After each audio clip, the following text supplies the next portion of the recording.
Hello guys, I am Divyang from IGCSE on Fingertips.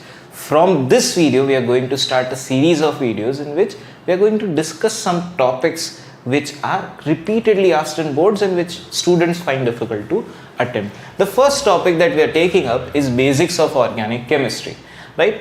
So the first thing, what is organic chemistry? Organic chemistry is the study of organic compounds, right? Organic compounds contain carbon, hydrogen, oxygen, nitrogen, sometimes they contain phosphorus and many other non-metals, but the most of the times these are the four elements, the four non-metals which can form covalent bonds consists organic compound, right? Now out of four of these, carbon is repeated the most. The carbon forms the skeletal structure of an organic compound, the basic structure of an organic compound. It may be proteins or carbohydrates, right? These are organic compounds. So the main skeletal structure of these compounds is going to be carbon. Why? Because of two properties of carbon. One is catenation and the other one is tetravalency, right? We have seen both of these properties in diamond. What was happening? Diamond had a tetrahedral structure in which one carbon could form bonds with four other carbons.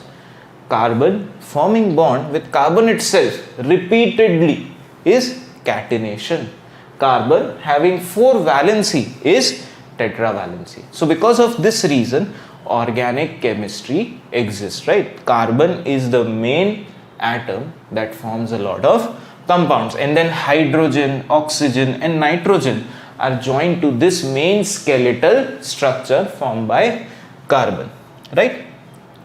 Now as organic chemistry study goes, we have divided the compounds according to their some properties, right? According to their structure sometimes, according to their atoms sometimes. So we have divided the compounds into homologous series. We have three homologous series, right? First of all, what is a homologous series? Homologous series is compounds which have similar, it's a series of compounds which have similar chemical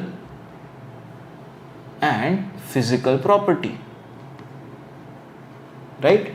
The whole family of compounds may react with bromine. The whole family of compounds may not react with chlorine. The whole family of compounds may be solid, may be liquid, may be gas, right? So that is how we say that have similar chemical and physical properties and they have same general formula, right? They have same general formula. So the three homologous series that we have to study are alkanes, alkenes and alkynes, right? What happens in alkanes is that the carbon has only single bond with the next carbon. It does not have double bond, that is with alkenes, right? So let's say this is a structure of hydrocarbon, right? This is a structure of another hydrocarbon and this is a structure of another hydrocarbon. Even if one pair of carbon have triple bond between them, they are alkynes. If they have double bond between them, even one pair of carbon have double bond between them, they are alkenes. And if there are no double or single bonds, they are alkanes. Now, why will they have similar chemical properties? Because all of alkanes will have at least one double bond. All of alkynes will have at least one triple bond. But alkanes will neither have double bond or triple bond. So all alkanes will have similar properties, alkenes have similar properties and alkynes have similar properties, right? What is their general formula? The general formula for alkanes is CnH2n plus 2, right? Because here hydrogen is bonded to carbon on every side, satisfying the tetravalency of carbon, right? Sometimes in place of hydrogen you may have oxygen, you may have nitrogen, but those are not alkanes, alkenes, alkynes.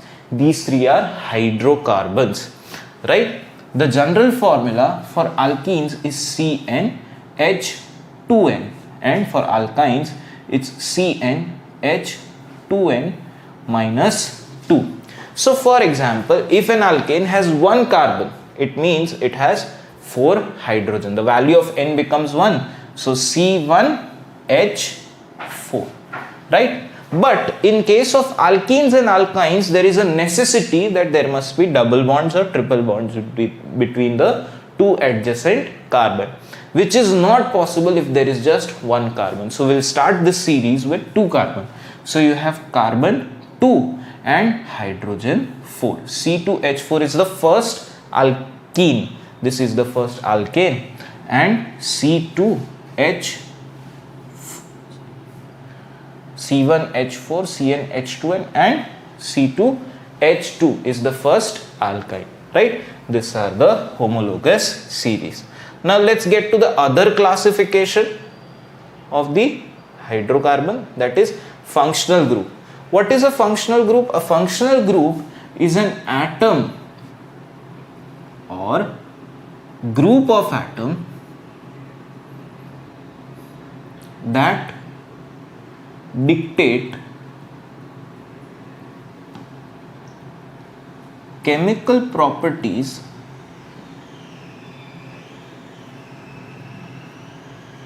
of a organic compound,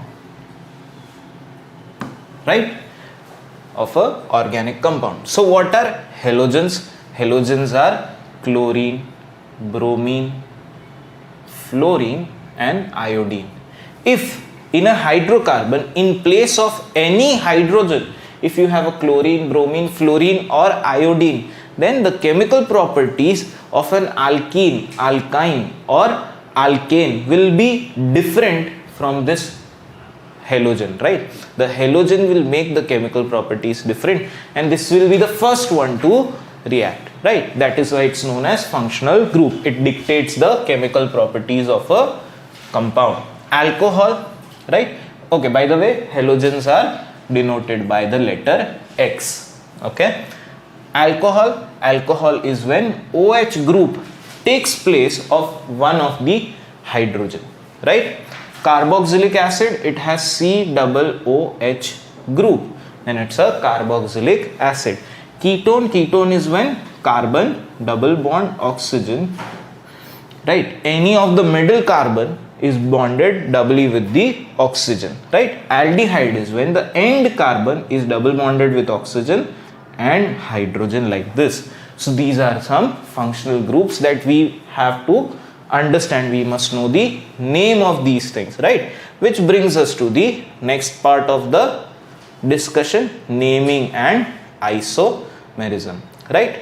So if there are one carbon, right, in the compound, we start the name with meth. That is the chain name of the compound. If there are 2 carbon, then eth. If there are 3 carbon, then prop. If there are 4 carbon, then but. If there are 5 carbon, pent. 6 carbon, hex. But let us also understand that how do we name some functional groups. So the first three are names of homologous series, right? If you notice, A and E is for alkane, right? So if my carbon compound, my hydrocarbon has one carbon in it, the one that we drew, C1H4, right? We have just discussed. What will be the name of this? Meth, because it has one carbon, and the name should end with ane. So it is methane or methane, right? If there were two carbon, then eth. If it was alkene, then ethene. If there were 2 carbon, and if it was alkyne, then ethyne. So what we have done? We have drawn methane, ethene and ethyne. Those are the 3 compounds that we have just drawn, right? Now the other names are for the functional groups. Alcohols, the name ends with all, right? So let's say there was an alcohol where hydrogen was substituted by an OH group, right? Alcohol is a OH group. So it will be called 2 carbon compound, one of the hydrogen substituted by OH group. So it will be called ethanol, right? In the same way, all the combinations are possible: ethanol, ethanoic acid, ethanone, ethanol, and halo. This is something different, right? So the names, all is for alcohol, oic acid is for carboxylic acid, ONE is for ketone, Al is for aldehydes. We have discussed all of these functional group. But for halogens there is something different. The name does not come in suffix, the name is in prefix. Let's take an example. We have a carbon compound which goes like this. So there are hydrogen, hydrogen, hydrogen, hydrogen, and chlorine here and hydrogen here. The name of this compound will be 1-chloropropane, right? Single bonds, 3 hydrogen and chlorine at first carbon. Chlorine at first carbon. So that is 1-chloropropane. Let's say, for example, instead of hydrogen, there was chlorine here. Then the name of this compound will change to 1,3-dichloropropane, right? It would change to 1,3-dichloropropane.